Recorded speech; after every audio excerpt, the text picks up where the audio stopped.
Assalamualaikum warahmatullahi wabarakatuh.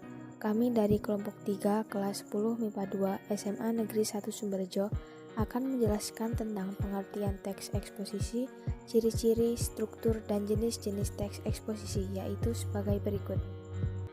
Pengertian teks eksposisi.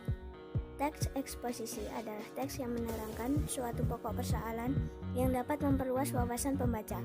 Untuk mempertegas masalah yang disampaikan, biasanya dilengkapi dengan gambar dan data statistik.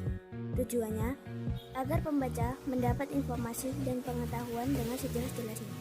Ciri-ciri teks eksposisi bersifat objektif pada pembahasan persoalan dan tidak menggunakan kata atau frasa yang bersifat menarik emosional pembaca, sehingga tidak memihak pada pihak apapun.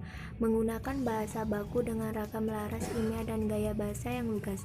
Selain itu, tanda baca dan ejaan juga sangat diperhatikan yang ditulis berdasarkan PUEBI. Teks muat fakta. Fakta dapat berisi data berupa angka, misalnya tingkat kasus trafficking selama sedekade terakhir. Bersifat informatif, artinya setelah dibaca pembaca merasa mendapatkan informasi tambahan. Struktur teks eksposisi. 1. Pernyataan pendapat atau tesis. Bagian ini berada pada bagian awal teks yang berisi topik yang diangkat oleh penulis. 2. Argumentasi. Setelah topik diangkat melalui opini, bagian selanjutnya ialah bagaimana opini tersebut didukung dengan argumentasi berdasarkan data dan fakta yang kuat serta sistematis. 3. Penegasan ulang. Bagian ini berada pada paragraf akhir sehingga disebut juga sebagai penutup atau kesimpulan.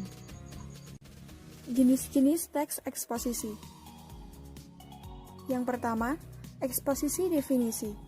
Eksposisi ini menjelaskan topik tertentu secara definitif, yaitu memberi penjelasan dengan batasan makna. Yang kedua, eksposisi proses. Eksposisi yang memaparkan langkah-langkah atau cara melakukan sesuatu atau dalam pembuatan hal tertentu. Yang ketiga, eksposisi ilustrasi. Eksposisi ini bertujuan untuk memberikan gambaran atas suatu ide nyata agar pembaca dapat memahami dengan baik. Penggambaran ini melihat kesamaan sifat dari topik yang satu topik yang lain dengan ciri-ciri biasanya terdapat konjungsi seperti atau bagaikan dan nomina ibarat. Sekian penjelasan dari kelompok kami akhiri. Wassalamualaikum warahmatullahi wabarakatuh.